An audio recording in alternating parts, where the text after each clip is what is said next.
নমস্কার বন্ধুরা, আজকে দেখাবো একটা মজার খাবার। এটা এই বড়াটা আমরা বাঙালিরা অনেক রকমই বড়া খাই, কিন্তু এই বড়াটা খেতে অনেকেই খুব ভালোবাসে। আমার কর্তার তো ভীষণ প্রিয়, তাই মাটন আসলেই একটু আলাদা করে চর্বি আমাদের বাড়িতে আনা হয়। আমি খুব একটা চর্বির বড়া পছন্দ করি না, কিন্তু আমার বর আর মেয়ে খুব ভালোবাসে খেতে।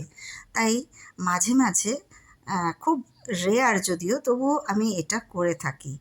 তোমাদের যদি কারোর ভালো লাগে তাহলে রেসিপিটা ফলো করতে পারো। চর্বি আসলে মাংসের একটুখানি ছোটো ছোটো করে কেটে ভালো করে ধুয়ে নিয়ে সেটাকে একটু আদা রসুনের পেস্ট আর সামান্য নুন মেখে রেখে দিই।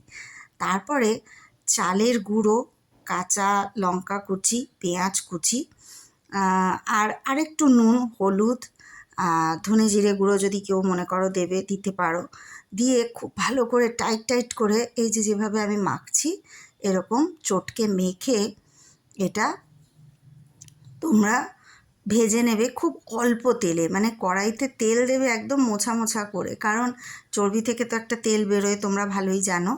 তাই জন্যে খুব বেশি তেল এটায় লাগে না। আর এই বড়াটা যে খেতে কি ভালো লাগে, এমনি এমনিও খাওয়া যায়, আবার ডালের বা অন্যান্য তরকারির সাথেও খেতে পারো, মানে ভাতের প্লেটেও খেতে পারো, যে যেরকম খায়।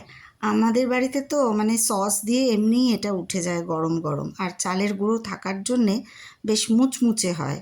অল্প একটু বেসনও তাতে আমি দিই, অনেকে অ্যারারুট দেয়, আমি অ্যারারুটটা খুব একটা দিই না, একটু অ্যাভয়েড করি।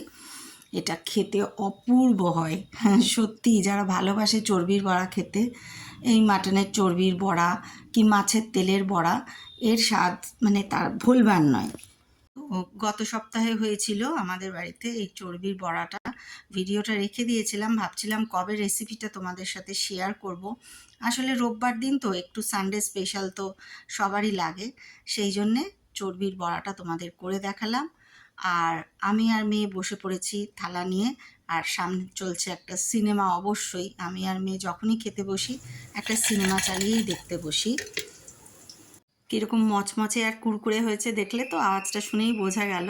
এপিট ওপিট করে খুব সুন্দর করে ভেজে নিয়েছি, আর তার সাথে করেছি আমি ডাল, মুগের ডাল, কাঁচা মুগের ডাল, একটু লাউ দিয়ে, আর আছে কুমড়ো ভাজা আর ডিম কষা। এই ডিম কষাটা কিন্তু আমাদের করে দিয়ে গেছে অজয়।